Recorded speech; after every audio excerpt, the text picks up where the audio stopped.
Hoje com o pastor Joseph Prince. Escute a palavra de Deus para você hoje, porque uma palavra de Deus pode mudar a sua vida eternamente. Amém? Eu quero compartilhar algo da minha última mensagem, foi sobre o fim dos tempos. Esse assunto, existem muitos pontos de vista sobre este assunto no corpo de Cristo, mas a palavra de Deus é uma. Amém?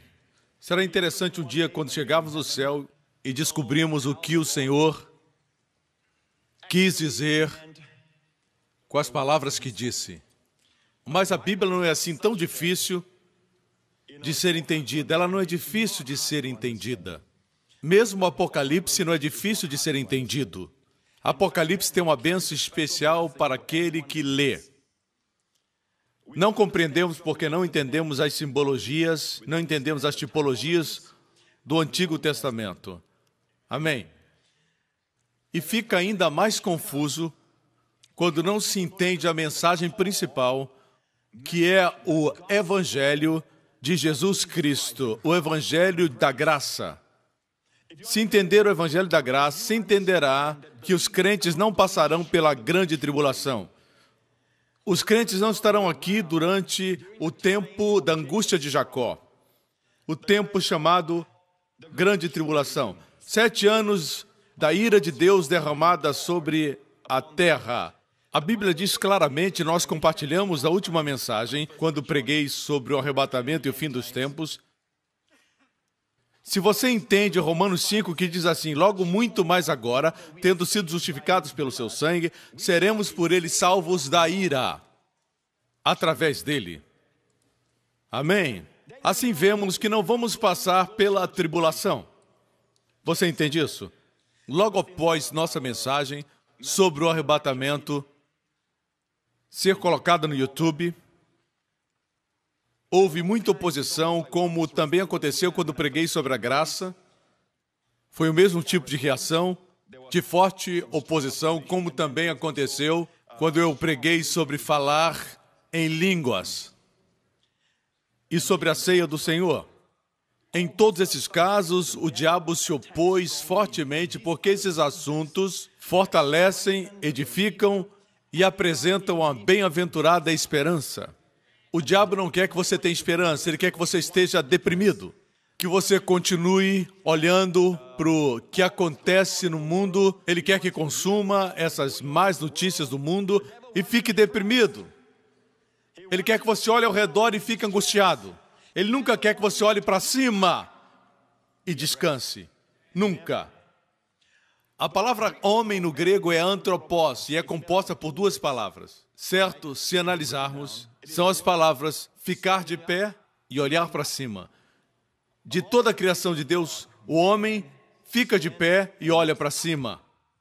Não era para o homem olhar para baixo. Amém. Jesus tinha pouco e muita gente para alimentar. Mais de 5.000, incluindo mulheres e crianças, chegariam a 10.000 pessoas que estavam famintas. Ele tinha pouco em suas mãos, 5 pães e a Bíblia diz 2 peixinhos. E ele olhou para cima. Foi essa postura que Deus criou o homem para ter. Olhar sempre para cima. Essa é a verdadeira humildade. Você é mais ousado quando você olha para cima. Você amedronta o diabo quando você olha para cima. O diabo quer que você olhe para os lados, olhe para os outros e faça comparações. Amém? Comparar, competir, ter ciúmes e inveja. Jesus diz que nós devemos segui-lo. Olhar para o homem glorificado e exaltado que está à destra do Pai. Aquele que tem toda a autoridade nos céus e na terra. Ele é o seu mestre. Ele é o seu salvador. Olhe para ele. Posso ter um amém? Alguns dizem que o arrebatamento é um assunto que foi ensinado nos anos 1800, nos anos 1900, e até mesmo a palavra rapto eles criticam. E dizem, a Bíblia tem palavras que nós usamos para facilitar a comunicação, mas se você arguir que a palavra rapto não está na Bíblia, eu respondo dizendo que a palavra trindade também não aparece na Bíblia. Mas a verdade do Deus triuno, não 3 deuses, mas um Deus, 3 pessoas divinas, Pai, Filho e Espírito Santo, é uma verdade bíblica. Para ajudar as pessoas a entenderem, é usada a palavra trindade, ou triunidade, 3 em 1. O mesmo se aplica à palavra hapazo, no grego, que é arrebatamento, retirada, que está em 1 Tessalonicenses 4, verso 17, que diz que quando o Senhor vier, arrebatará a igreja. Você não gosta da palavra rápido? A palavra rápido quer dizer, quando pensamos na palavra rápido, pensamos em alguém que foi sequestrado, que foi tirado. Mas nesse caso, rápido é ser tirado da terra fisicamente.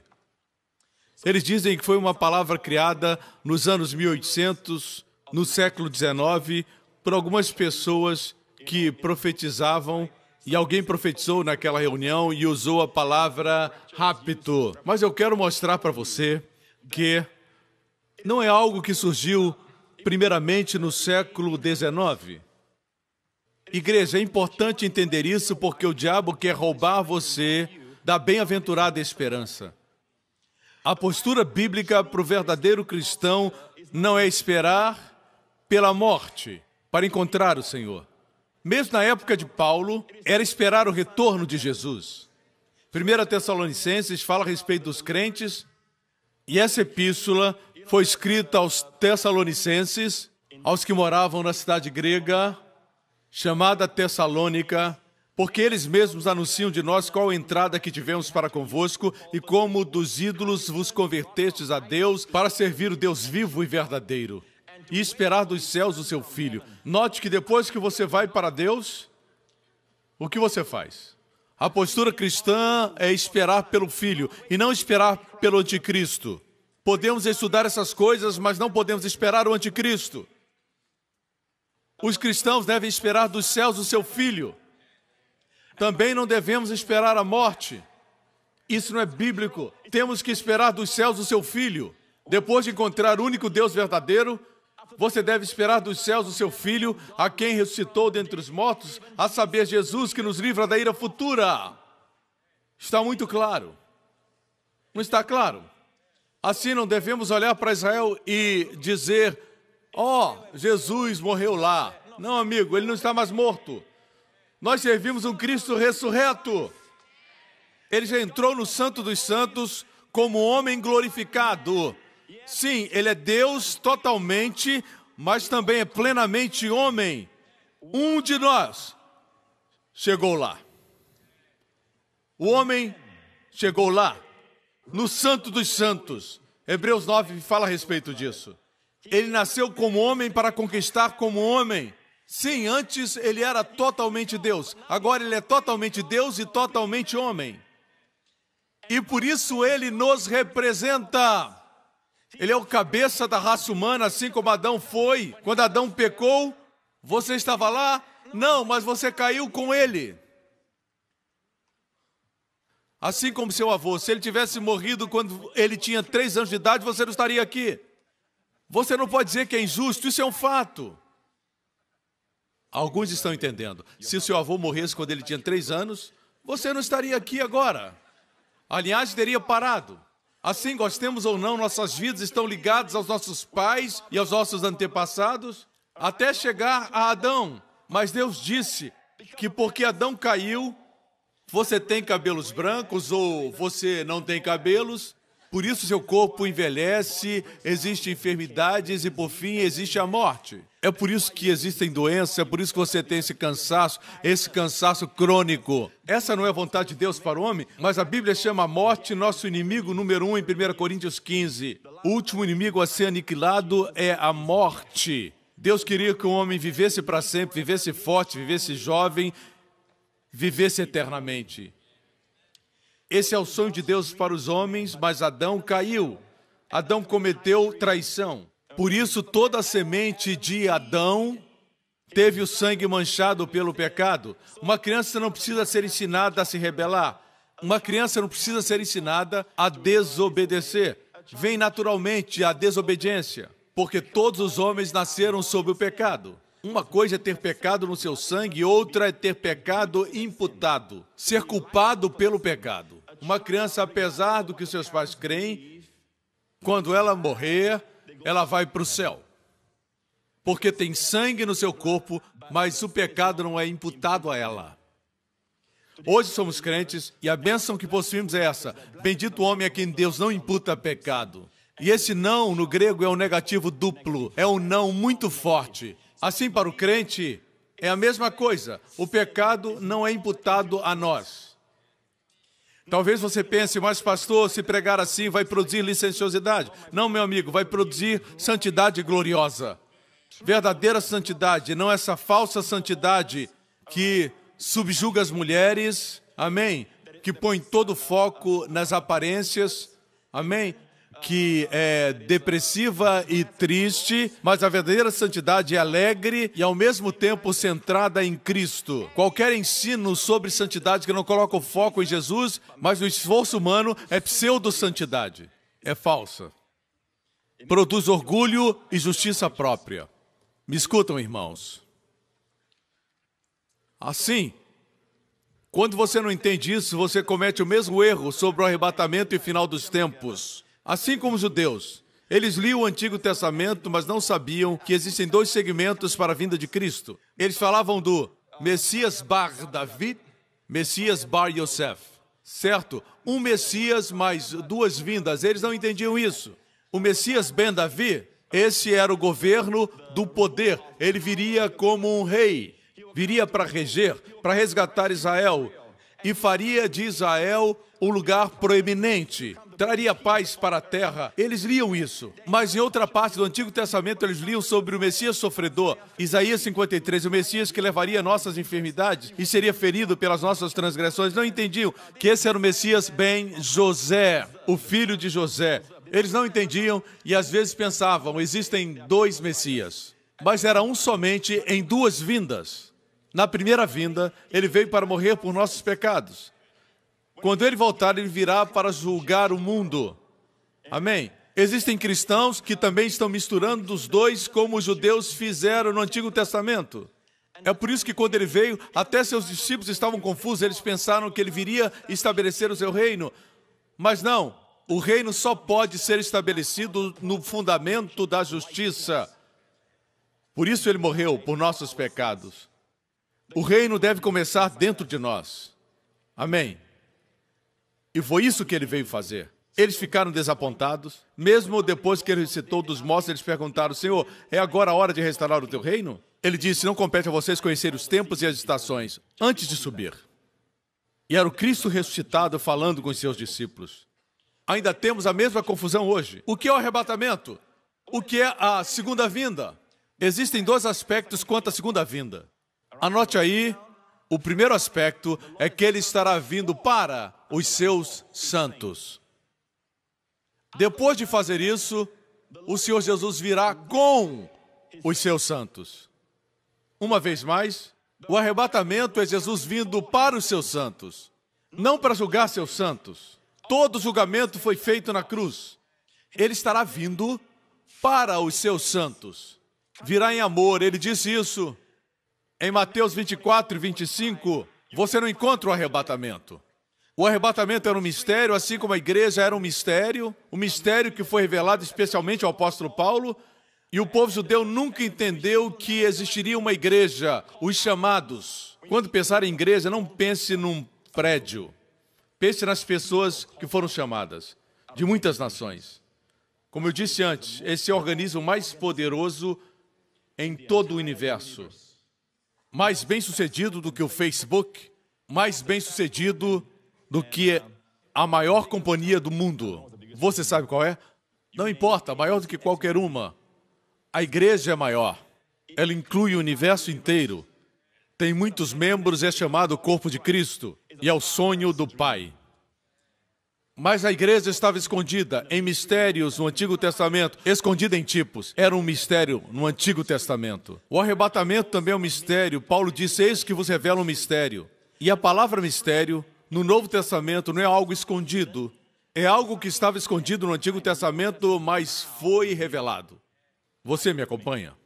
Se diz que a palavra rápido foi um termo inventado por alguns no século XVIII e XIX, mas deixe-me dizer que Shakespeare, que viveu no século XVII, usou o termo rapto na sua peça Péricles, no ato 2, cena 1.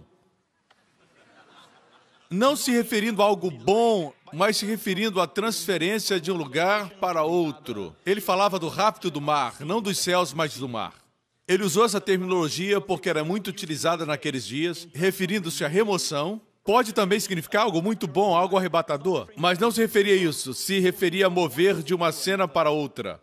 E ele utilizou isso no século XVII, irmãos. O famoso Matthew Henry, o mais famoso comentarista de todos os tempos da Bíblia, o seu nome era Matthew Henry. Matthew Henry, ele está bonito nessa foto. Matthew Henry, que viveu no século XVII, ele escreveu o seguinte, falando do arrebatamento, 1 Tessalonicenses 4,17, no seu comentário. No ou imediatamente antes desse rapto, as nuvens, os vivos sofrerão uma poderosa mudança. O que estou tentando demonstrar é que o rapto não foi invenção da imaginação de alguém, não foi invenção de um grupo de pessoas no século XIX, mas é algo ensinado através da história da igreja. Não usavam necessariamente a palavra rapto, mas a verdade estava lá. A igreja de Tessalonicenses esperava o Filho vindo dos céus. Não esperava o anticristo. Ok? Esse foi Matthew Henry. Examinemos outro famoso pastor que disse no seu comentário expositor prático, esse foi o Dr. John Guise. Dr. John Guise viveu de 1680 a 1761, portanto, antes do século XIX. Viveu na época de Shakespeare. E o que ele escreveu com respeito a 1 Tessalonicenses 4,17? Nós seremos carregados por um rapto divino. Veja então que essa palavra não surgiu da imaginação de alguém. Ok? Voltemos então.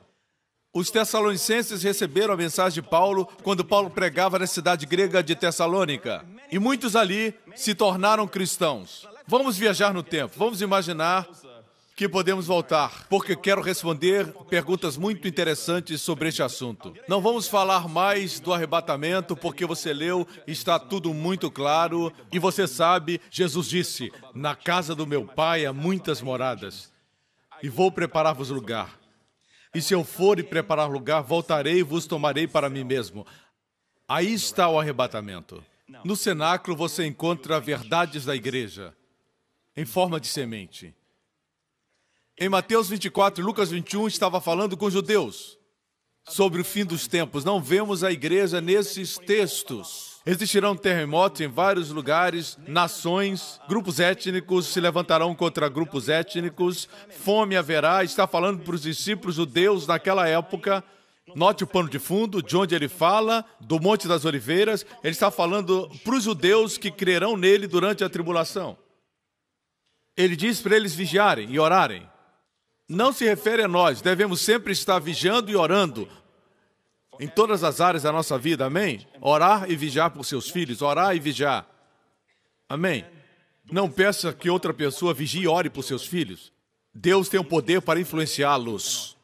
Suas broncas não podem fazer o que a graça de Deus pode fazer por seu filho. Temos que vigiar e orar, mas não podemos usar esse texto fora do seu contexto. Quando Jesus diz vigiai e orai, para que sejais havidos por dignos de evitar todas as coisas, falava com os judeus crentes que estariam na tribulação. Quando diz que o evangelho do reino será pregado, está falando dos 144 mil evangelistas judeus que estarão na terra durante o tempo do anticristo pregando o evangelho do reino, mas nós estaremos no céu.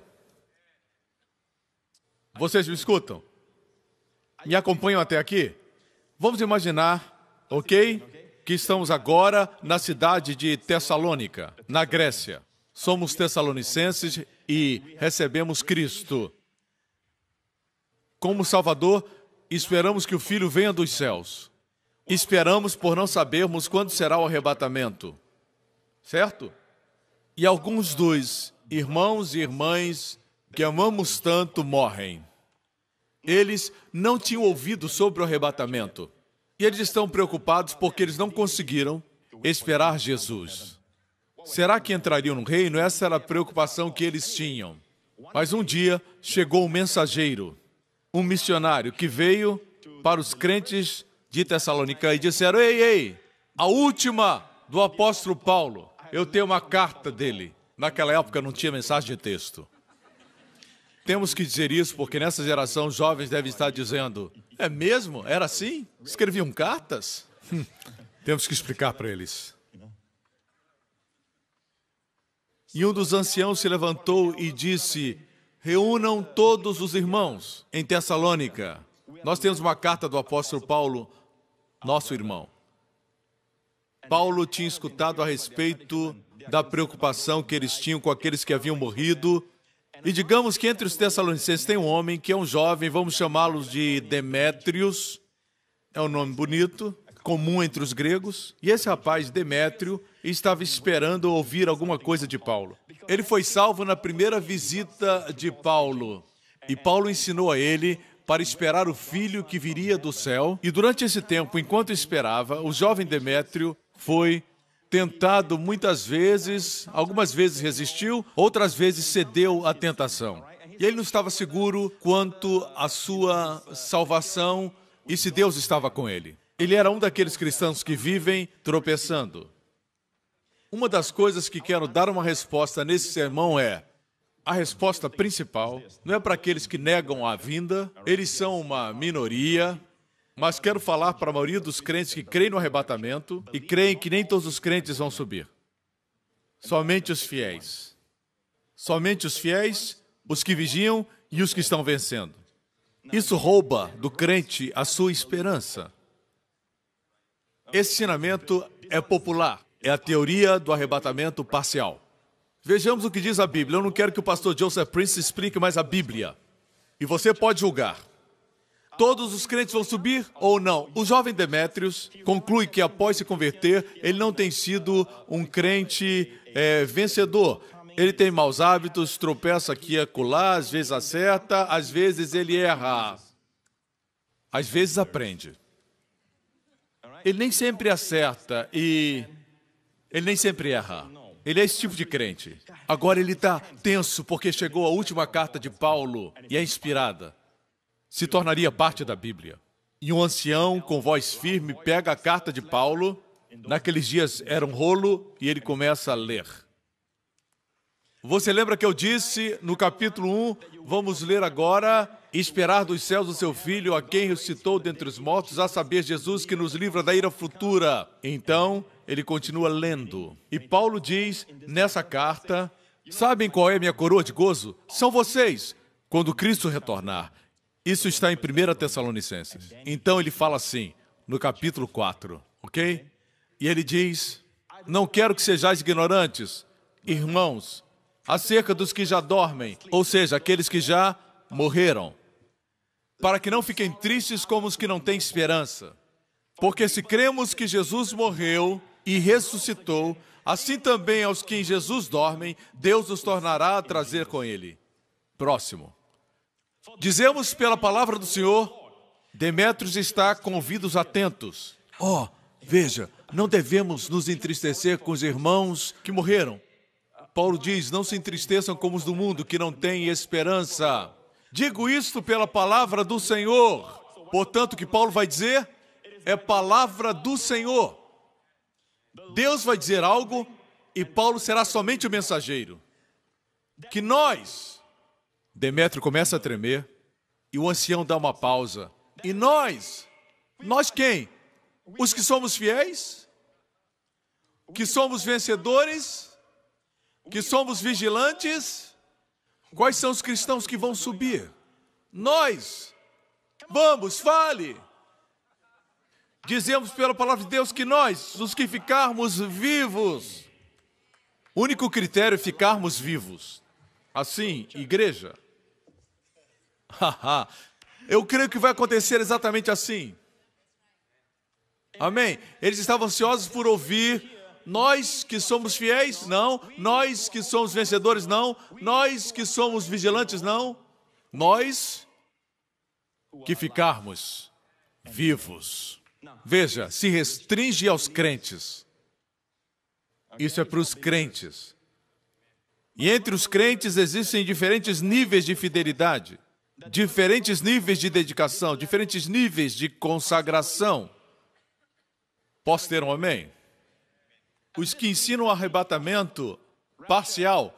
Quem deu a eles autoridade para julgar quem é que é mais fiel para subir? O apóstolo Paulo, inspirado pelo Espírito, disse: nós os que ficarmos vivos. Se você é crente e estiver vivo, no arrebatamento você vai subir.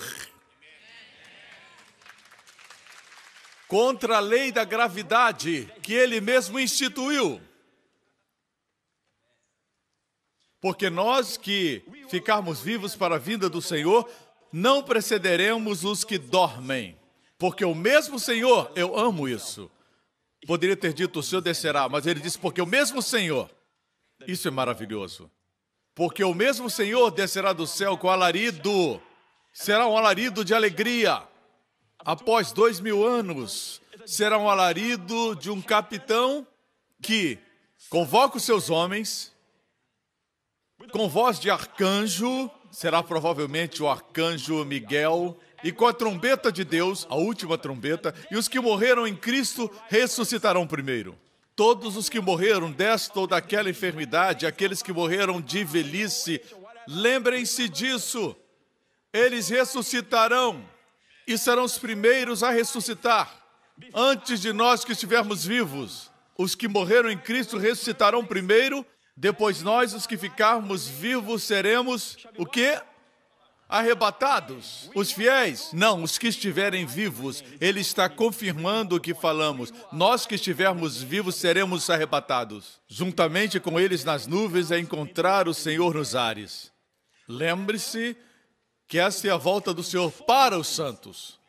E assim estaremos sempre com o Senhor, portanto, consolai-vos uns aos outros com essas palavras. Aqui é o Senhor vindo para os seus santos. Quando ele voltar no final da tribulação, para os crentes judeus em Israel, haverá um avivamento em Israel. Quando ele voltar, todo Israel será salvo. Virá resgatar Israel dos seus inimigos. E dessa vez ele virá com os seus santos. Veja, para que ele venha com os seus santos, Enoque profetizou no livro de Judas, eis que o Senhor virá com os milhares dos seus santos, número representativo das multidões. O Senhor virá com seus santos resgatar Israel. Nós estaremos com ele. Alguns se confundem e colocam a segunda vinda e o arrebatamento como se fosse uma coisa, balançam tudo e dizem, Jesus vem para os seus santos, ele vem para os seus crentes, os leva até a metade do caminho, depois diz, vamos retroceder, precisamos voltar. E o Senhor vem com, o Senhor vem para, e é uma grande confusão que ninguém entende. Mas ele vai nos levar para os céus, para as mansões que ele preparou. Nós estaremos com ele durante a tribulação. Mas, pastor, o arrebatamento é alguma coisa que é nova? Sim, é um mistério, mas existem tipos no Antigo Testamento. Você se lembra da história de Noé? O pai de Noé foi Lameque. O pai de Lameque foi Metusalém e o pai de Metusalém foi Enoque. Deus já havia dito que o dilúvio viria. Deus se cansou de toda a corrupção que estava acontecendo e de toda a violência e os assassinatos e da iniquidade dos homens. E a Bíblia diz que Deus viu Noé e Noé achou graça diante do Senhor. Mas a mensagem não foi dada originalmente a Noé. Ela foi dada a seu bisavô Enoque. A Bíblia diz em Gênesis 5:21, e viveu Enoque 65 anos e gerou Metusalém. E andou Enoque com Deus depois que gerou Metusalém 300 anos e gerou filhos e filhas. Qual a revelação que recebeu quando andou com Deus? De todos os patriarcas nesse capítulo, a Bíblia diz que é o único que andou com Deus. Outros andaram, mas não foi mencionado. Mas ele foi.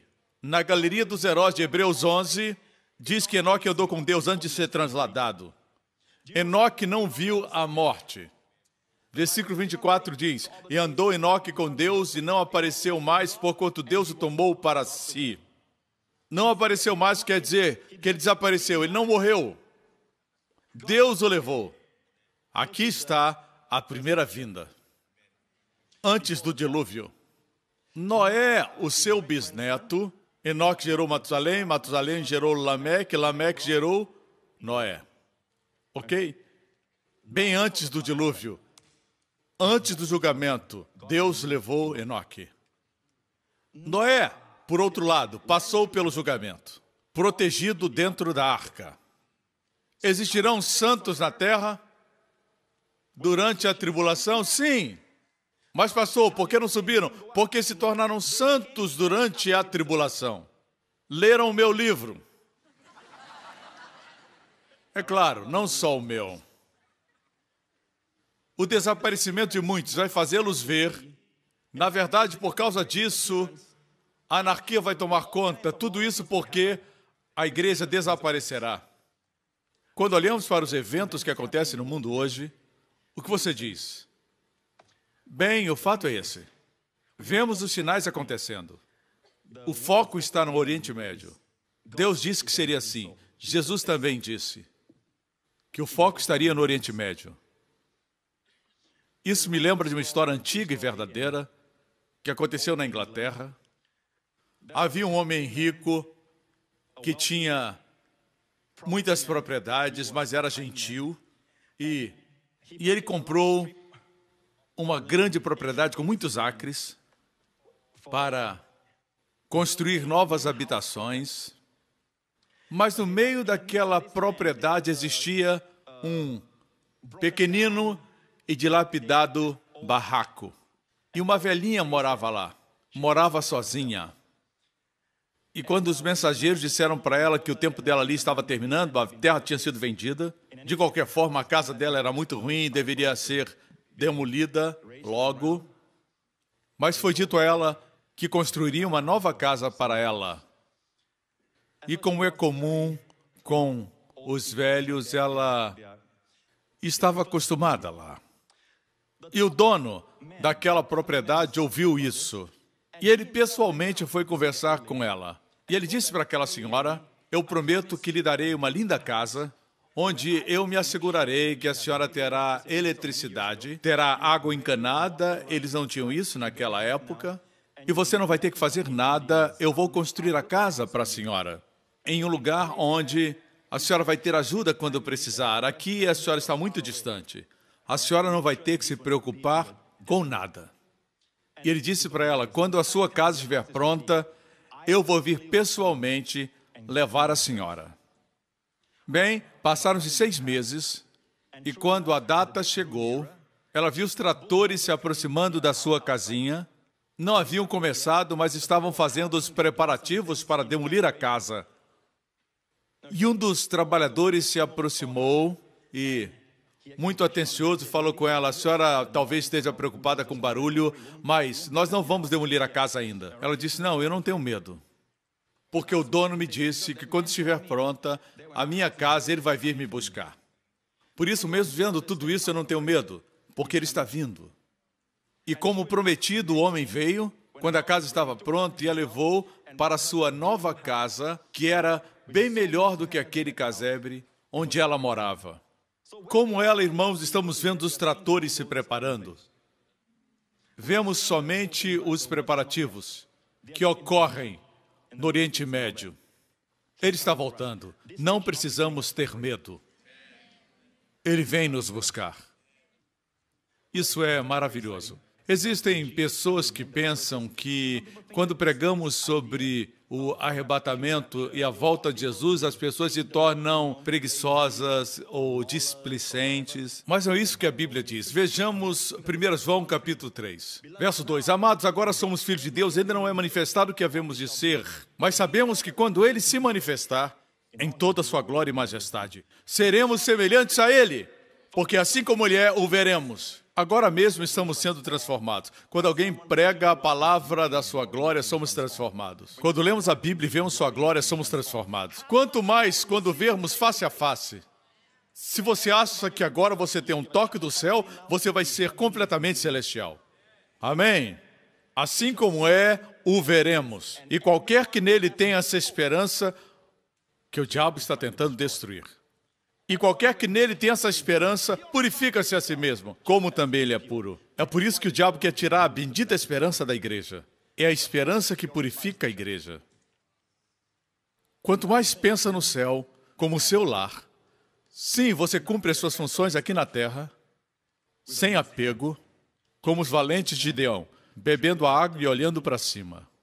E não como os que mergulharam na água e foram desqualificados para executarem o serviço do reino de Deus. Olhe para cima. Prepare-se. Mas o arrebatamento para todo crente verdadeiro. Eu não sei quem vai ser arrebatado. Somente Deus sabe. Voltemos então para 2 Tessalonicenses 2:7. Somente há um que agora o retém até que do meio seja tirado. Como o Espírito pode ser tirado? Bem, no dia de Pentecostes, Deus o enviou, dessa feita para habitar com a igreja, e quando a igreja for tirada, e a igreja não é um prédio, somos nós, a habitação do Espírito. Quando a igreja for removida, o Espírito também será tirado. Então será revelado o iníquo, a quem o Senhor desfará pelo assopro da sua boca e aniquilará pelo esplendor da sua vinda. Esse sujeito está em algum lugar. Esse anticristo.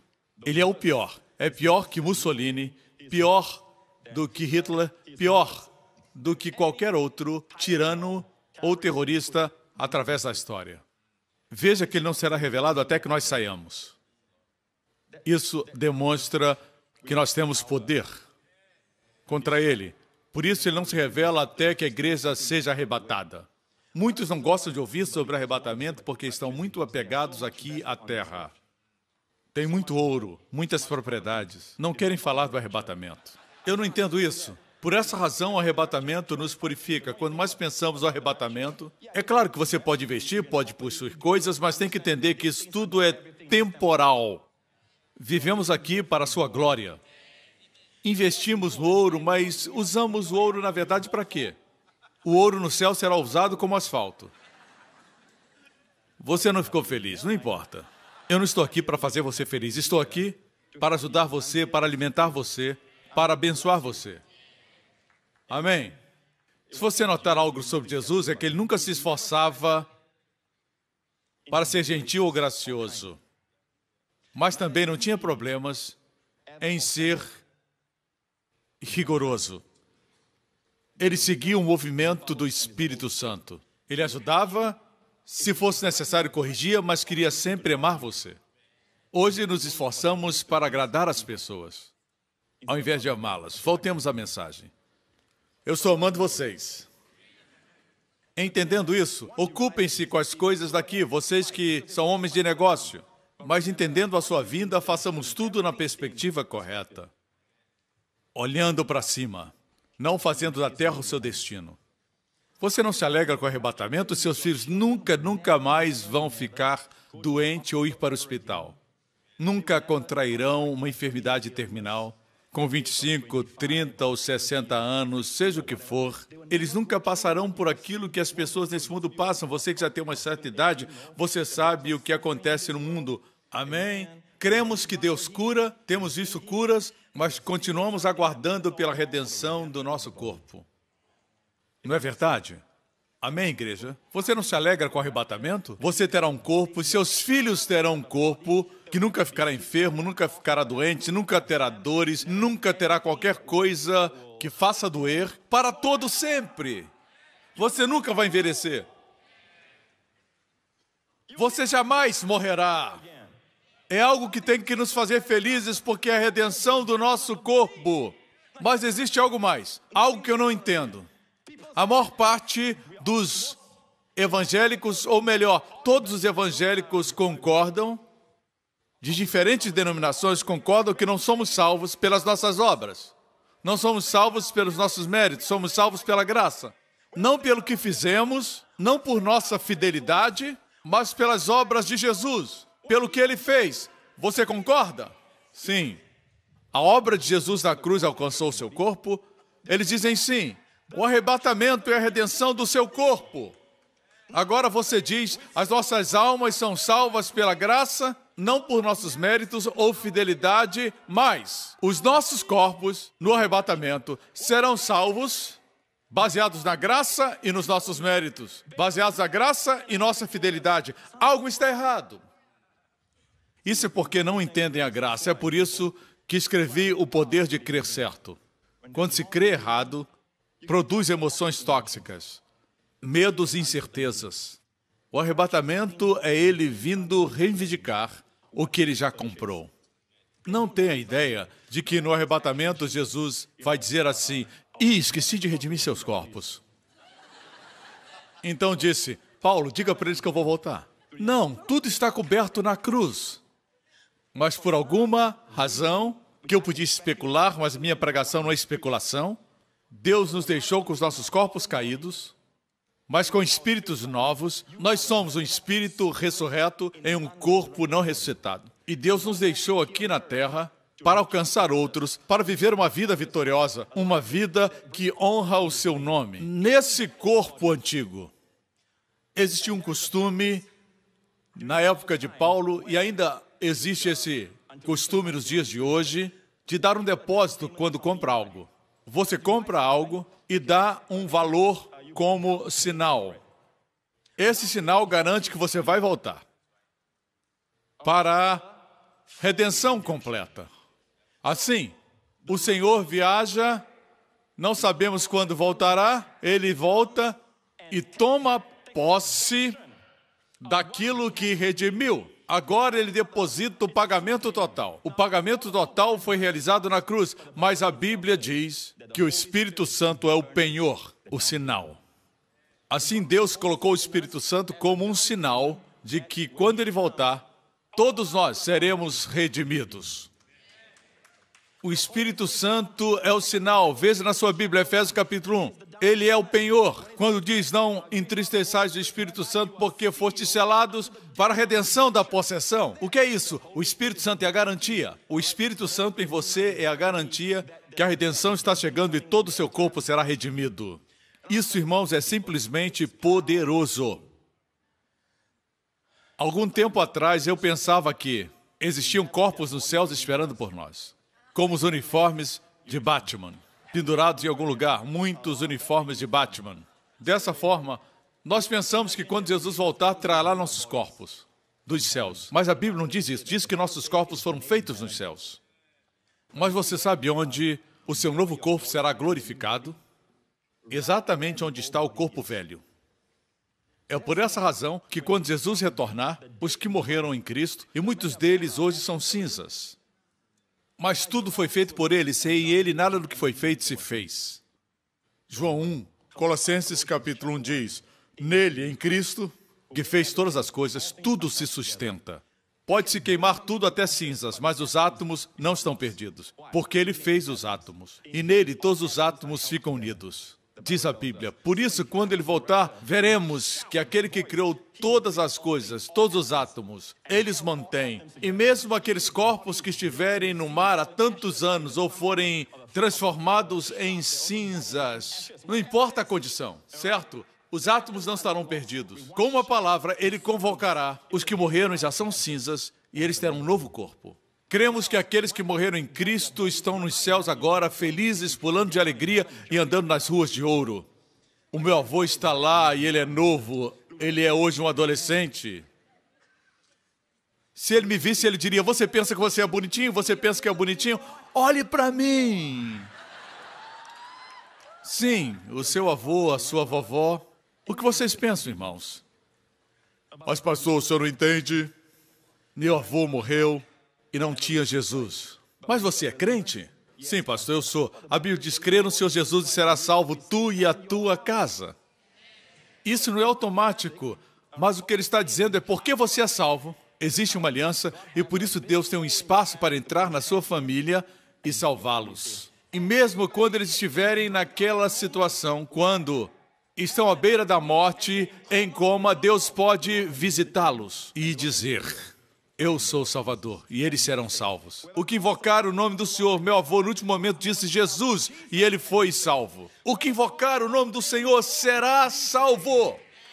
Por parte de mãe, ela tinha um parente que falava o cantonês muito. Era uma senhora anciã da família que era um parente distante. E essa senhora, bem idosa, nunca tinha ido à igreja. Ela ficou enferma e os filhos quiseram levá-la ao hospital, mas ela recusou. Ela não era cristã, não sabia quem era Jesus, mas minha mãe estava orando para que aquela família fosse salva. Um dia, ela chamou seus filhos, os filhos já falavam inglês, e ela falou com eles em cantonês. E ela disse, eu não tenho mais medo de ir para o hospital. Ontem à noite eu tive um sonho.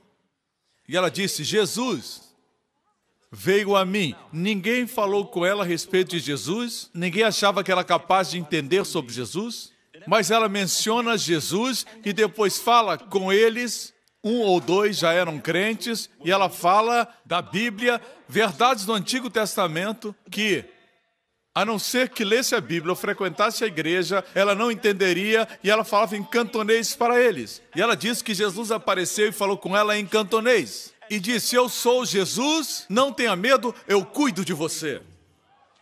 Então ela disse que ele vinha quase todas as noites ensinar a Bíblia para ela.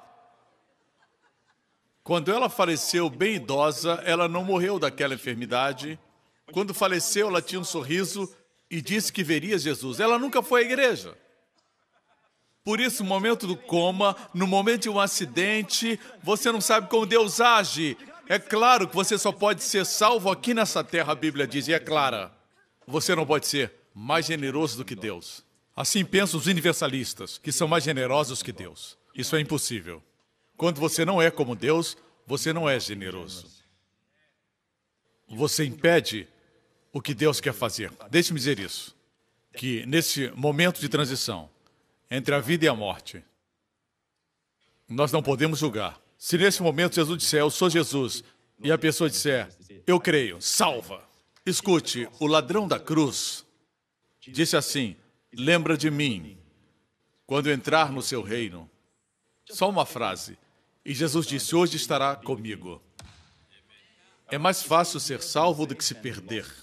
Mas alguns pensam e desanimados dizem, estreito é o caminho que conduz à vida. Estreito é o caminho. Jesus disse que o caminho é estreito, mas ele disse sempre nos evangelhos, quando estava na terra, para os judeus que o rejeitaram. Era muito difícil ser crente naquele tempo, porque você tinha que ir pelo único caminho. Estreito era o caminho. E no grego está no presente, quando Jesus falou com eles, para aquela época. Mas você já notou que nas epístolas nunca você lê que o caminho é estreito. Você não encontra isso mais. Era exclusivo para aquela época, porque para ser judeu e crer em Cristo era como ser desonrado pela família. Por isso era um caminho estreito.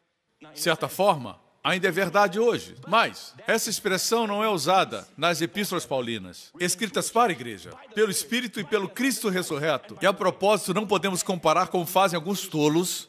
O pastor Prince ensina que Mateus, Marcos, Lucas e João são palavras de Jesus, mas ele gosta de pregar nas epístolas paulinas, palavras de Paulo. Você ainda não percebeu que os evangelhos são as palavras de Jesus quando estava na terra?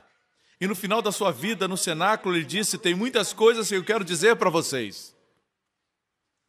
No final do seu ministério, ele disse, tem muitas coisas que eu quero dizer para vocês, mas não estão prontos. Quando o Espírito vier, guiará vocês em toda a verdade. Ele estava também se referindo ao ministério de Paulo.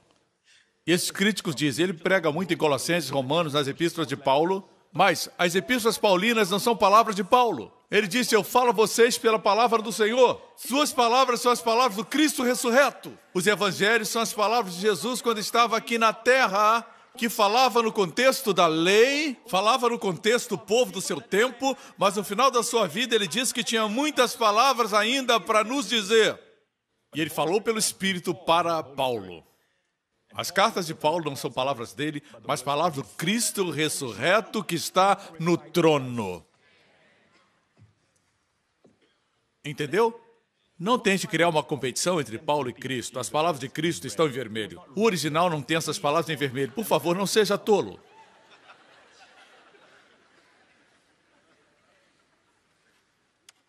Quando o arrebatamento acontecer, Deus nos vai dizer para aqueles que já morreram em Cristo, desde Adão ao tempo presente, seus parentes e amigos, Deus não vai dizer, é hora do arrebatamento. Vocês vão receber o corpo primeiro. Porque os que morreram em Cristo receberiam primeiro. Apesar de estarem no céu, seus corpos estão na terra. mesmo que estejam já dissipados, nada se perde diante de Deus. Ele vai reunir os átomos e vai glorificar lá onde o corpo estava. Será um testemunho da glória da redenção conquistada no Calvário. Você entende? E nós que estivermos vivos, você não vai dizer, a minha roupa de Batman está descendo. Não será desse jeito. A Bíblia diz que será o seu próprio corpo que imediatamente será glorificado. Será o mesmo, exceto tudo aquilo que caiu, vai voltar ao lugar. Todas as rugas que se formaram serão esticadas na sua face. Quem tem ouvidos, ouça. Todo traço de envelhecimento, todo traço de maldição será removido do seu corpo. Se você tinha algum problema, você não vai ter esse problema mais. Porque agora você terá o corpo glorioso e ressurreto. E vai acontecer exatamente onde está o seu corpo antigo. Esteja na sepultura ou na água, onde estiver, será convocado e será glorificado. Isso é poderoso. É o poder da redenção. Alguns vão dizer, pastor, tudo isso é muito bom, o senhor já mostrou para nós o que está escrito em Tessalonicenses. Mas os crentes tessalonicenses não eram crentes carnais. Por isso todos iam subir. Eram crentes zelosos e fiéis. Teoria do arrebatamento parcial. Deixe-me falar de uma igreja para a qual Paulo escreveu, que era muito carnal. Sem dúvida, todos concordarão comigo quanto a isso. Que a igreja mais carnal para a qual Paulo escreveu, crentes verdadeiros, mas a igreja mais carnal. Que igreja é essa? Coríntios foi a igreja mais carnal. Eram nascidos de novo, o capítulo 6 diz, não sabem que o corpo de vocês é templo do Espírito Santo? Eram salvos, o corpo deles era templo do Espírito Santo, mas eles procuravam as prostitutas. Prostitutas cultuais. Eles brigavam entre si e colocavam na justiça os seus irmãos. Alguns eram tão presunçosos porque eram ricos que quando chegava a hora da ceia do Senhor, ao invés de participarem da ceia do Senhor, ficavam mostrando toda a comida e bebida que tinham. Faziam festas com suas comidas e bebidas, humilhando aqueles que eram mais pobres. Na hora da ceia, existiam abusos acontecendo. Espírito partidário, eu sou de Paulo, eu sou de Apolo. Tudo isso é carnalidade. Não encontramos uma igreja mais carnal do que Coríntios. Então eles não vão subir, correto? Veja isso que o apóstolo Paulo escreveu. 1 Coríntios 15, versículo 23. Mas cada um por sua ordem. Ele está falando da ressurreição. E falando disso, ele diz, Cristo as primícias, depois os que são de Cristo na sua vinda. Os que são de Cristo, os que pertencem a Cristo na sua vinda. Jesus levantou dentre os mortos e todos subiremos com ele na sua vinda. Os de Cristo, não os fiéis, não os que são santos, os que são de Cristo. Como disse antes, é importante que sejamos santos, porque queremos glorificar seu nome. É importante que estejamos servindo. Nunca quero parar de servir. Quando paramos de servir, começamos a declinar. Amém? Nunca se aposentar, sempre se reinventar. Você não vai morrer jovem. Você vai ver muito como Caleb, como Moisés, que serviram a Deus por muitos anos. Você vai ser assim, amém? Você tem que servir e ser fiel. Eu não posso dar posição de liderança para quem não é fiel. Amém? Nem você.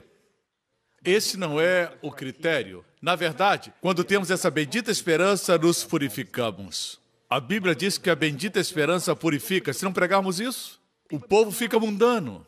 Ficam apegados a essa terra. Se tornam carnais. Você me acompanha? Todas essas coisas são importantes, mas não são o critério para a redenção, porque a redenção do seu corpo é pela graça através da fé, bem como a redenção do seu espírito.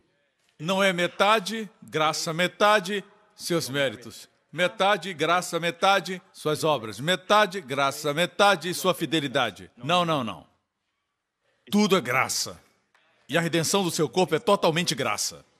Você me escuta? Na verdade, depois do arrebatamento, todos nós compareceremos ao tribunal de Cristo, onde tudo que fizemos será manifestado. Não é um julgamento para condenar ou enviar ninguém para o inferno. Não é o grande trono branco. Isso vai acontecer no final da tribulação. Todos os vivos e mortos estarão diante do Deus poderoso. Mas não é o tribunal de Cristo. O tribunal de Cristo é somente para os crentes e receberão galardões ou sofrerão perdas. Perdas no que se refere à posição no reino vindouro, mas não perda da salvação. Isso não pode acontecer porque o seu sangue nos salvou. Estaremos diante do juiz, mas o juiz é a nossa justiça. Eu disse, o juiz é a nossa justiça. O tribunal de Cristo não vai definir se você vai para o inferno ou para o céu. O fato de termos sido redimidos e sermos arrebatados quer dizer somos salvos. Mas fala de galardões e perdas. Um dia eu vou pregar sobre isso. Amém? É importante servirmos. É importante que a graça que recebemos seja usada. É importante que não deixemos a graça ser desperdiçada. Vocês me acompanham até esse momento? Vejamos, então. Temos que entender o contexto desse versículo. Existem algumas pessoas, os universalistas, ensinam que todos serão salvos automaticamente. Eles se baseiam no versículo 22, que diz assim, porque assim como todos morrem em Adão, assim também todos serão vivificados em Cristo. Contudo, temos que ler dentro do contexto. Mas, diz aqui, cada um por sua ordem. Cristo as primícias, depois os que são de Cristo, se todos serão vivificados, isso quer dizer todos em Cristo. O contexto é chave. Você tira o versículo do seu contexto, tenho dito por muitos anos, tira o texto do seu contexto, vira um pretexto. Ok? Eu estou aqui para dizer para você que alguns que creem na graça foram para o extremo que é o universalismo. Eles dizem, aceitando a Cristo ou não, você é salvo. Tenha cuidado com esse ensinamento. Um ensinamento novo, é uma heresia muito antiga, que está sendo reeditada. Ok? Temos que seguir o caminho de Deus. A Bíblia diz que você tem que crer. Amém? Você tem que receber. A Bíblia não diz que é automático. Crendo ou não crendo, você é salvo. A Bíblia diz de forma muito clara, quem crer no Filho de Deus tem a vida eterna, quem não crê já está condenado. Você me acompanha? Alguns dizem, a igreja de Coríntios era carnal. Então, você diz que os crentes carnais não vão subir? Os crentes infiéis não vão subir? Vamos observar os crentes mais carnais e infiéis para os quais Paulo escreveu. Coríntios. Em 1 Coríntios 15, 51. Eis que aqui vos digo um mistério. O que é mistério? Algo escondido no Antigo Testamento, mas agora revelado. Deus levantou Paulo para revelar muitos mistérios. Veja, ele disse, eis aqui vos digo um mistério. Com quem ele falava? Falava com os cristãos carnais de Corinto. Ele não disse, falo somente com os que são fiéis. Não, ele fala com todos os crentes de Corinto. E ele diz para eles, nem todos dormiremos, mas todos seremos transformados. Todos. Eu disse todos, mas todos seremos transformados. Crentes carnais, crentes que chegam atrasados. Se você só chega atrasado, se converta. Só porque você frequenta a igreja New Creation não quer dizer que você é salvo. Como ir ao McDonald's não faz de você um Big Mac. Ir à garagem não faz de você um carro. Sua salvação não é por osmose, porque você frequenta a igreja New Creation. Amém? Você tem que aceitar a Jesus. Tem que recebê-lo. E Deus não tem netos. Não venha me dizer que o seu avô foi crente, que seus pais são crentes. E quem é você? Neto de Deus? Deus não tem netos, só filhos. Então receba Jesus. No que tange a salvação, Jesus disse para Zaqueu, foi a única vez que ele disse isso, desce depressa. Jesus sempre foi calmo, muito tranquilo. Foi a única vez que disse, desce depressa, Zaqueu, me convém ir à sua casa. Quando se refere à salvação, temos que ter pressa. Não sabemos quando virá o fim. O arrebatamento é iminente. Não depende de Israel voltar para sua terra. Não depende da Rússia invadir Israel. Não depende que nada se cumpra. É iminente. A segunda vinda depende. Você me acompanha? Está aprendendo? No momento, no abrir e fechar de olhos, vai ser rápido assim, vai ser muito rápido ante a última trombeta, porque a trombeta soará e os mortos estarão incorruptíveis e nós seremos transformados. Porque convém que isto que é corruptível se revista da incorruptibilidade. Esse corpo mortal será revestido da incorruptibilidade e o que é mortal se revista da imortalidade. E foi escrito para crentes que eram carnais. Eu rogo que não sejam carnais. Se você vive em adultério, se alguém vive em adultério, está numa guerra civil. Se você é salvo, não está feliz. Você não está feliz e está desperdiçando todos os anos. Sugiro que pare de safadeza, certo? Retorne para Deus totalmente. Ainda não é tarde.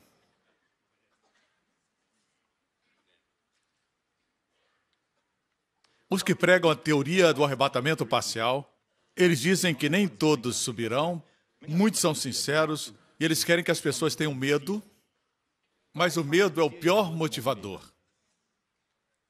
A Bíblia diz: o amor de Deus nos constrange.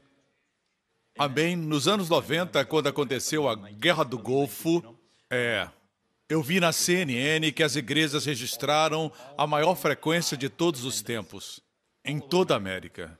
Mas não durou muito. Não se pode ir à igreja por medo. É o amor de Cristo que nos constrange.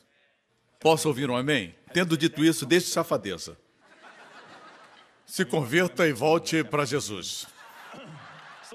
Todos seremos transformados. Num momento, como você pode dizer que você o ama, espera o seu retorno, e você faz coisas que o desonram? Se você é um homem de negócios e o seu testemunho é de que você está sempre mentindo, enganando, e você afirma ser crente, não podemos desonrar o nome do Senhor, irmãos.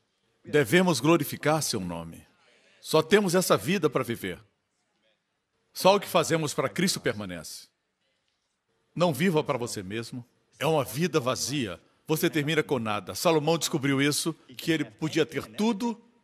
Em Eclesiastes ele diz: tudo é vaidade. Porque o coração dele era muito grande para esse mundo. Deus fez seu coração muito grande para ser cheio de Jesus. Tudo nesse mundo deixa um gosto amargo na boca. Não satisfaz. Seu próximo livro é Cantares. Agora o objeto do seu amor enche o seu coração.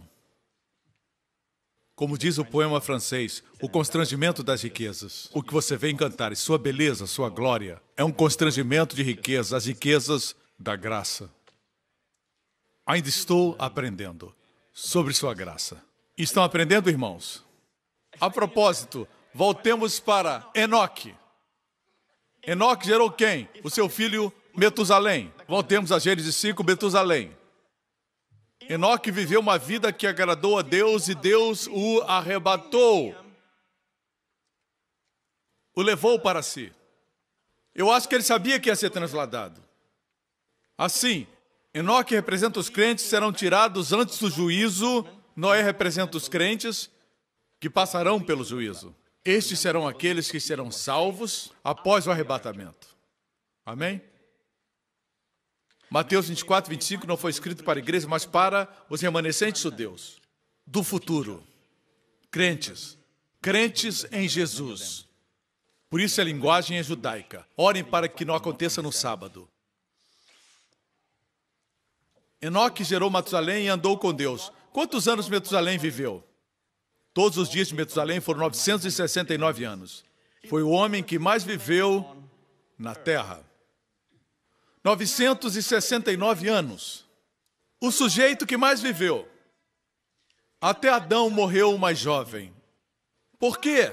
Porque Enoque recebeu a revelação que o juízo viria, e quando seu filho nasceu, lhe deu o nome de Metusalém, o chamou Metusalém. A primeira parte, Matu, quer dizer morte. Quando ele morresse, Salém, ele viria. Matusalém, quando ele morrer, o juízo virá. Sempre que ficava doente, todos ficavam atentos. E oravam. Uma simples tosse, e eles oravam. Imagine essa criança ficando enferma e toda a cidade, toda a vila, toda a vizinhança, trazendo todo tipo de ervas chinesas para curar o menino. Enoque pregava, a Bíblia diz em Judas que Enoque era um pregador. Ele pregava, o Senhor virá com milhares dos seus santos. Ele viu o futuro. E o menino cresceu e fez 60 anos, 70, 100, 200, 250, 300. E muitos que trouxeram as ervas morreram. Muitos dos seus vizinhos morreram. Muitos morreram. E ele fez 500, 550 anos, 600, 700, 800. E muitos morreram. As pessoas iam morrendo. Você sabia que ele viveu até o tempo de Noé? Noé era o seu neto e quando ele construiu a arca, ele estava vivo. Matu estava vivo. E o fato é este. Ele deve ter dito a Noé a respeito do fim, daquilo que o seu pai havia dito antes de ser arrebatado. Certo? Apesar de Enoque ter sido trasladado, certo? Sem nunca ter visto a morte, seu filho na terra foi o homem que mais viveu. Por quê? Por causa da bondade e da paciência do maravilhoso Deus. A Bíblia diz que Ele é a fonte de toda a bondade. E quando nós conseguimos entender um pouquinho da sua bondade, esse entendimento é uma dádiva da sua bondade para que possamos entendê-lo melhor. Oh, aleluia! Deus disse, quando esse menino morrer, o julgamento virá. E Deus fez com que ele vivesse mais tempo sobre a terra.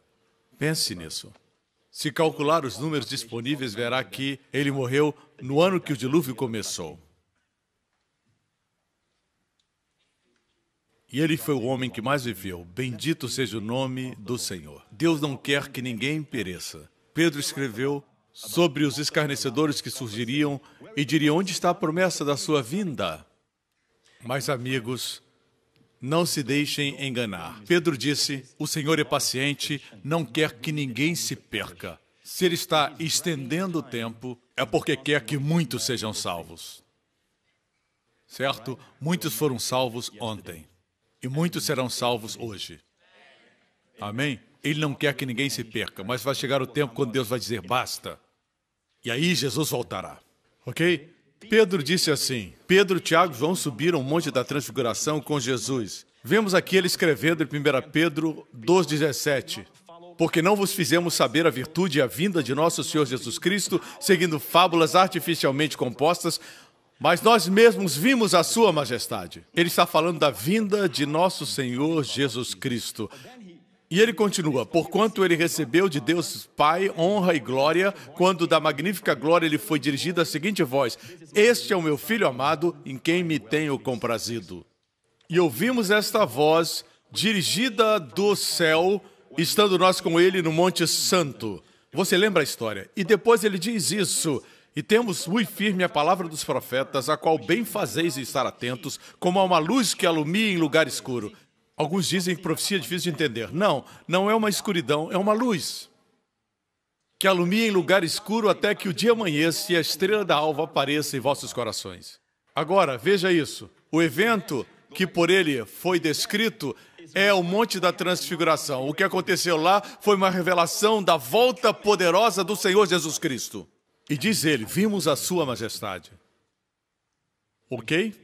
Vamos para Mateus 17 e vamos concluir nossa palavra no Monte da Transfiguração. Ok. 6 dias depois, 1000 anos para o Senhor são como um dia. Da criação de Adão até o nosso tempo, se passaram 6.000 anos. Jesus veio no ano 4000, 2000 anos até os nossos dias, são 6.000 anos. 6 dias, e ele retornará.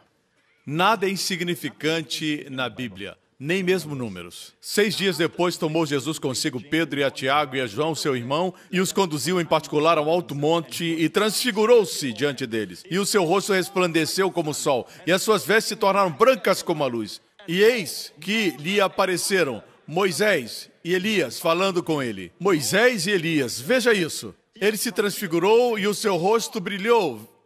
Pedro diz que aqui foi uma amostra da sua vinda. Fomos testemunhas oculares da sua majestade. É assim que ele virá. Nós estivemos lá no Monte da Transfiguração e vimos um pouquinho como será a sua vinda. Não era o Jesus que caminhava no Mar da Galileia, mas Deus revelou o verdadeiro Jesus, a glória que estava dentro. Jesus sempre estava escondendo a sua glória. Quando ele fazia milagres, ele escondia a sua glória. Não contem para ninguém, ele sempre tentava esconder a sua glória. Nós somos orgulhosos, queremos nos mostrar. Ele sempre se escondia. Mas agora ele brilha, ilustrando o seu retorno.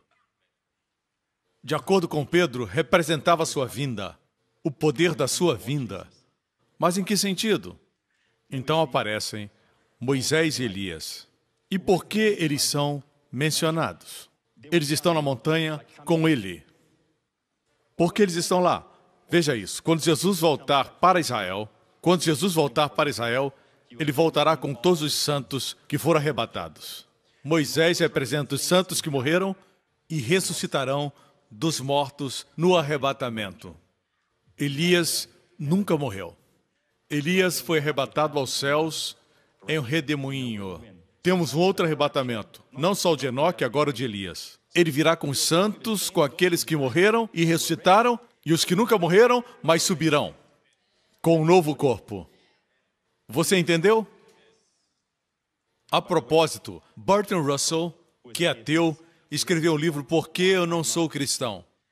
Um dia dei uma olhadinha no livro e parei numa página quando ele falava por que ele não acreditava na Bíblia. E era porque o último versículo do capítulo 16 de Mateus diz assim: em verdade vos digo que alguns há dos que estão que não provarão a morte até que vejam vir o Filho do Homem no seu reino. E Russell disse que Jesus havia falado que as pessoas que estavam ao seu redor não enfrentariam a morte. E ele disse, ele nunca voltou. E o que Jesus disse? Até que o vejam vir o Filho do Homem no seu reino. E no capítulo seguinte, 6 dias depois, Pedro, Tiago, André e João, ele não disse todos, disse alguns, não provarão a morte até que vejam vir o Filho do Homem no seu reino. Eles o viram vir no seu reino no Monte da Transfiguração. Os homens se fazem de sábios, mas são tolos. Não entendem essas coisas. Esse texto é um dos favoritos dos ateus. Agora você já sabe. Tudo no contexto. E eles viram o Filho do Homem no seu reino antes de morrerem. Ali João teve uma prévia do livro de Apocalipse. Voltemos a 1 Coríntios 15, 52. No momento, no abrir e fechar de olhos, ante a última trombeta, Apocalipse 22, os últimos versículos, os últimos. Verso 20 e 21. Esses são os últimos 2 versículos de toda a Bíblia. A Bíblia termina em Apocalipse 22 dessa forma. Aquele que testifica essas coisas diz, são as últimas palavras de Jesus. Certamente cedo venho. Cedo venho é a ênfase aqui. Você sabe qual o problema? É que muitos interpretam isso e você vê cristãos caminhando nas ruas de Nova York com camisetas dizendo, Jesus vem em breve. E o problema é que não interpretam bem a expressão cedo venho. Pode significar breve ou subitamente. Rapidamente. Muitos interpretam Jesus vem em breve. Como breve? Já tem 2000 anos. Mas o que ele diz é que quando ele vier, será algo súbito. Tahu, no grego. Virá repentinamente. Quando o Espírito Santo veio, ele veio repentinamente no cenáculo. A Bíblia diz que quando ele voltar, vai ser num piscar de olhos, num segundo atômico. O mundo só perceberá o desaparecimento. Ele não está dizendo, virei em breve. No ano seguinte, virei em breve. Não é isso. Ele diz, virei de forma súbita. Virei de forma rápida. Cedo pode ser breve e também pode ser subitamente. É a forma da sua vinda. Queridos, vamos concluir. Esses são os últimos versículos, as últimas palavras de Jesus. Vamos examinar esse último capítulo e vamos concluir. Vamos para Apocalipse 22:16. Eu, Jesus, enviei o meu anjo para dar a vocês este testemunho concernente às igrejas. Eu sou a raiz. Isso prova que ele é Deus. Ele é a raiz de Davi. Jesus vem da linhagem de Davi. Davi há muito foi estar com o Senhor. Como ele pode ser a raiz? A raiz produz o fruto. A raiz produz a árvore. Em outras palavras, ele criou Davi. Aqui está a sua divindade. E ainda assim, ele é o descendente de Davi. Davi produziu dos seus lombos Maria e José, seus pais. Assim, ele é a raiz e a geração. Assim, esse versículo fala da sua deidade e sua humanidade. E a resplandecente estrela da manhã. No último capítulo fala da resplandecente estrela da manhã. Último capítulo do último livro do Antigo Testamento, bem no final do livro do profeta Malaquias, fala a respeito do sol da justiça. Voltemos a Apocalipse. Vejam, irmãos, muitos anos atrás, eu acredito que foi em Israel, mas não me lembro muito bem, mas eu sei que eu estava em algum lugar e não conseguia dormir, e me levantei bem cedo pela manhã e olhei pela janela. Ainda estava escuro em Israel. Eu acho que foi no Mar da Galileia. E lá no horizonte, era muito cedo e estava escuro. E eu vi a resplandecente estrela da manhã. O povo chama de Vênus, mas é conhecida como a primeira estrela, a resplandecente estrela da manhã. Eu olhei ao redor, vi o mar, fico emocionado ao ver o Mar da Galileia. Eu voltei a me deitar, não conseguia dormir, li um pouco, então me levantei e vi o sol surgir pela janela, pelas cortinas. Olhei para fora e vi o sol surgir no horizonte. Agora era o sol que surgia. Veja, sua vinda tem dois aspectos. Primeiro surge a brilhante estrela da manhã para o seu povo. Antes do dia do Senhor, o dia do juízo chegar. A estrela vem antes de surgir o dia. Ele vem para o seu povo, o povo da nova aliança. Por isso surge a estrela da manhã. Mas o último capítulo do Antigo Testamento, que é para o povo judeu, ele vem como o sol da justiça, após sermos arrebatados. Surgirá brilhante como no monte da transfiguração e salvará Israel. Aqui vemos os dois aspectos da sua vinda. Não aguardamos pelo anticristo. Não esperamos pela morte, aguardamos pelo Filho que virá dos céus. Aquele que amamos, que primeiro nos amou. Vivamos nossas vidas para a sua glória. Amém? E diz, o Espírito e a noiva dizem, o Espírito e a noiva dizem, vamos lá, noiva, o Espírito e a noiva dizem, e todo aquele que ouvir diga, vem. E quem tiver sede, venha. E quem quiser, beba da água da vida. Como? De graça, sem mérito, de graça. E termina com os dois últimos versículos. Aquele que dá testemunho dessas coisas diz, sim, venho em breve. Amém. Vem, Senhor Jesus. A graça de nosso Senhor Jesus Cristo seja com todos. Amém. Olhos fechados e cabeças baixas.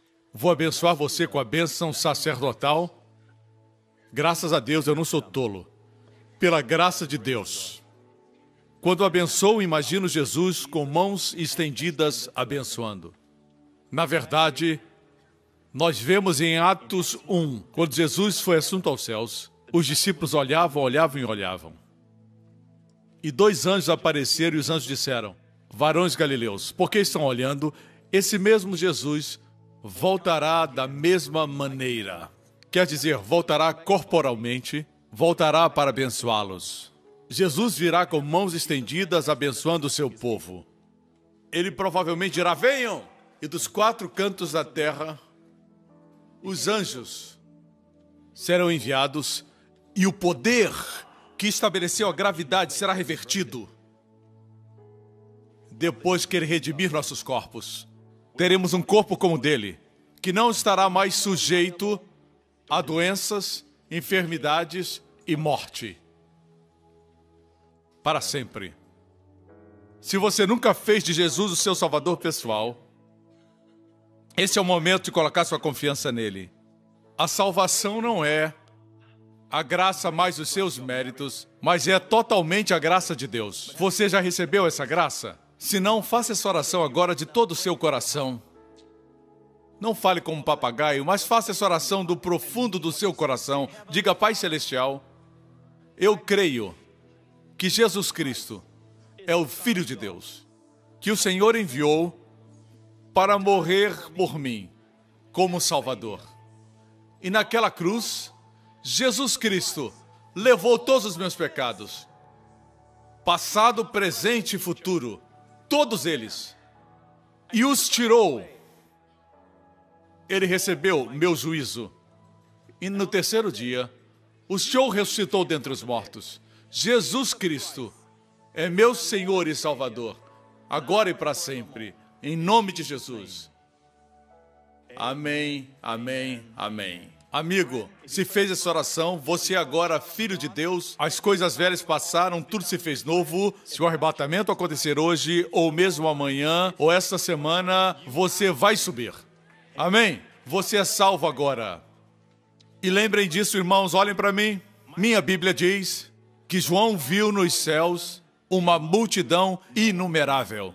Por isso digo que mais pessoas serão salvas do que você imagina. Isso não é universalismo que diz que todos serão salvos. Não, não, isso é heresia. Mas, tendo dito isso, a Bíblia diz, João disse, eu vi uma multidão inumerável. Não fala isso do inferno. Pessoas estarão no inferno, mas não diz que é uma multidão inumerável. Glória a Deus. No céu é inumerável. No inferno não diz o mesmo. Eu creio, irmãos, que Deus vencerá. Amém? Amém? Seus pais e seus amados que já morreram, você não conhece o momento final deles. Fique de pé, igreja. Levante sua mão nesse lugar. O poder da bênção. A bênção produz num momento e sem esforço o que para o homem levaria uma vida inteira para produzir. Um ano inteiro ou anos para produzir. Aqui vai a bênção.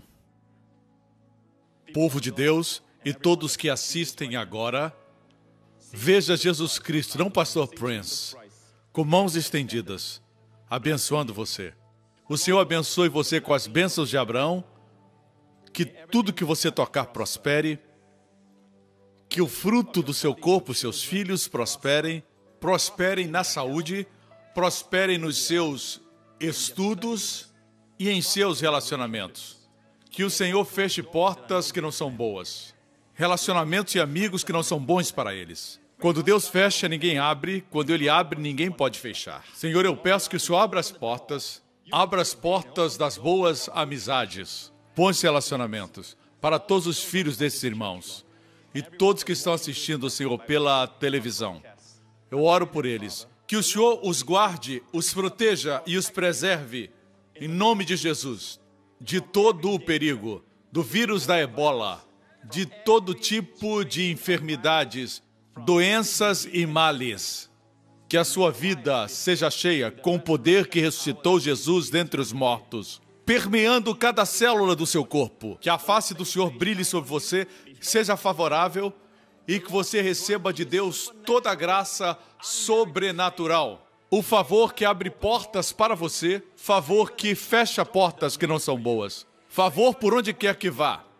Que o toque celestial, que a bênção do príncipe, a bênção da princesa esteja com você e seja sentida pelo mundo. O Senhor levante a sua face sobre você e conceda a você Shalom. E todos digam, vem, Senhor Jesus. Vem, Senhor Jesus. Deus abençoe você. Até a próxima. Obrigado por sintonizar no programa de hoje. Esperamos que tenha sido uma bênção para a sua vida. Para mais informações sobre o programa da Igreja New Creation, acesse o site ncctv.org.sg. Lá você poderá se inscrever para receber um devocional diário do pastor Joseph Prince. Seja incentivado e fortalecido todos os dias e saiba o quanto Deus lhe ama através desses devocionais. Acreditamos que o seu dízimo pertence à igreja que você frequenta e oramos para que você seja grandemente abençoado, altamente favorecido e profundamente amado.